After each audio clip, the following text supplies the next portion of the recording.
Chris, do you trust KD, Kyrie, and Harden to get the Nets to the finals despite limited games together this year? I do.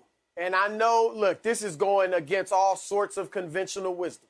There's no doubt about it. To think of a team whose three best players, three stars at that, not even just three best players, but three best stars to play 8 games in the regular season and get to the finals or win a championship, a first-year coach who's never coached at any other level, and an associate head coach, Mike D'Antoni, whose lack of attention to detail has always bit him in the behind in the playoffs. I mean, I get it. I get why people are skeptical.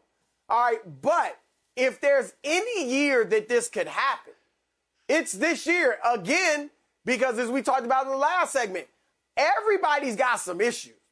I mean, Philadelphia has had far lesser, but some injury issues with Embiid being out, with Ben Simmons at times being out. Milwaukee obviously has its issues in the playoffs, and they're going to have their hands full in the first round with Miami. And I don't think Milwaukee or Miami has the firepower, if the Nets have all their big three, to beat them. They can't, in my view. And so I am going with the Nets for a few reasons. Number one, when they've got the big three, they can get an open look every time down the floor.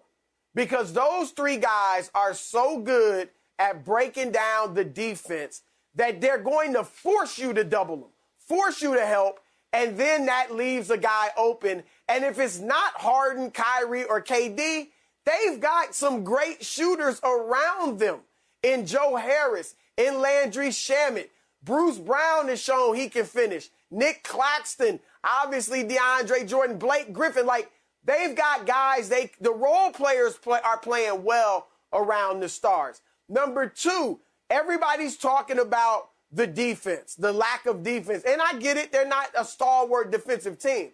But they finished the year ranked 22nd in defensive efficiency.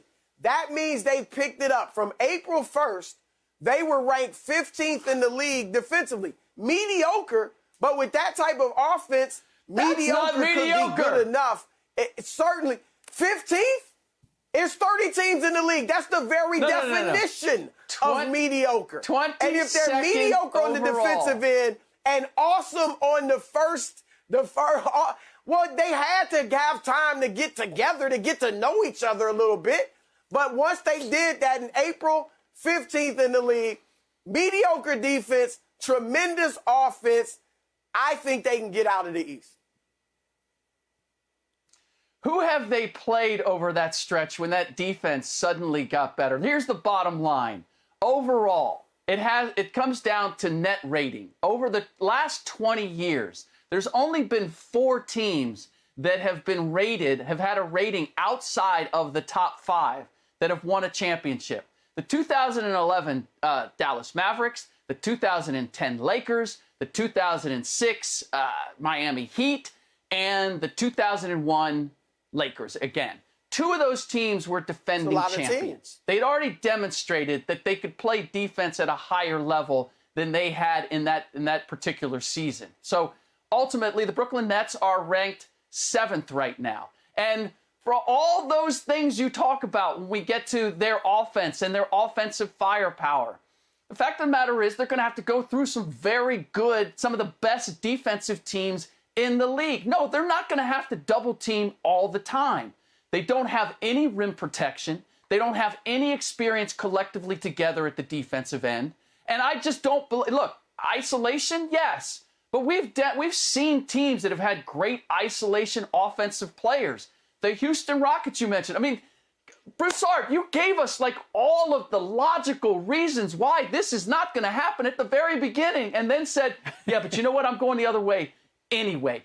What I'm seeing is someone who bet on the Brooklyn Nets at the very beginning of the season and said, this is going to work in spite of everything I know about basketball, and you're not going to let go.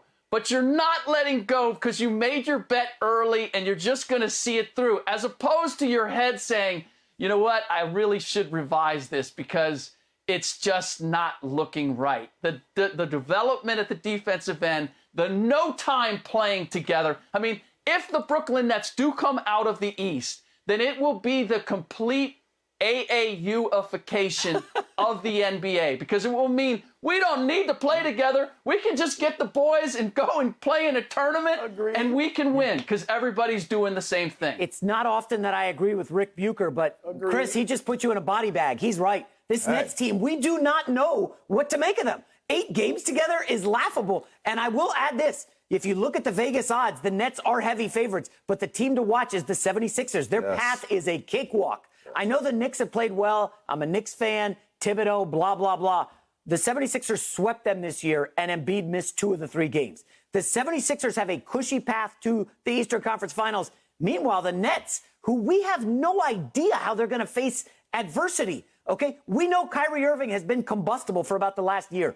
James Harden hasn't really gotten through in the postseason, and now he's kind of the third wheel, but the most important player in an odd spot.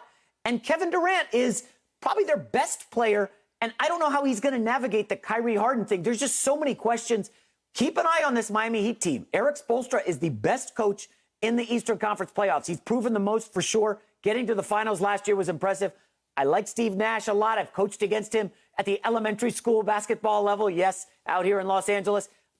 I don't know how he's going to handle that locker room. And then going against Spoelstra. LeVar, the most important thing I cannot wait to see is if the Brooklyn Nets are down, say 2-1 to Miami or Milwaukee, what is going to happen with those Nets? Because you know it is a potential powder keg in Brooklyn. Yeah, I don't trust that they can get out of the East. And you guys have already stated a lot of the reasons why I think that. I do look at the 76ers as the team that I'm looking at to make it out of the East. And the reason being is that they've shown that they can handle the rigors of this season. You know, the old saying goes, if they show you who they are, we're supposed to what? What is that? Believe them. Oh, okay. So the same discussion points that I'm giving you guys for the LA Ifers is the same argument, discussion points I'll give you for this Brooklyn Nets team, except a tad bit worse. And the reason why it's worse is because these guys don't have the familiarity and continuity of going through an NBA season together. Maybe they know each other from other seasons on other teams, of course. Maybe they've done off-season together and played games, of course.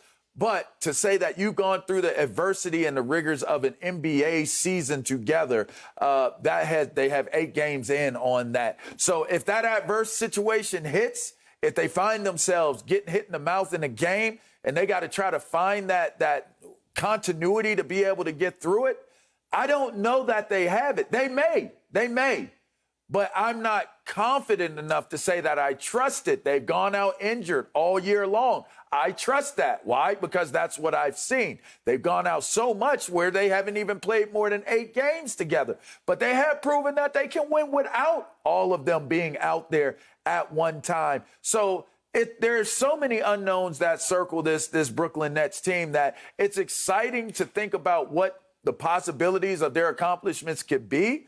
But to say I trust with everything that has taken place with them to this point with, mind you, a new head coach that doesn't have, any experience as a head coach, being the guy that's at the helm, I don't look at saying trust them to do it. That's too strong of a word. I think they're an intriguing team that can do it because of the amount of talent and prolific scorers that they have, and I'll leave it there.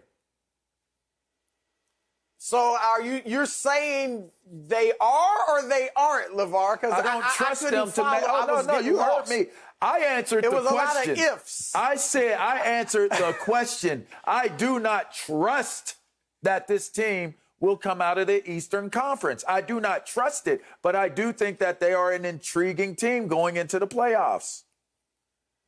Look, the key is James Harden, and obviously they need Kevin Durant.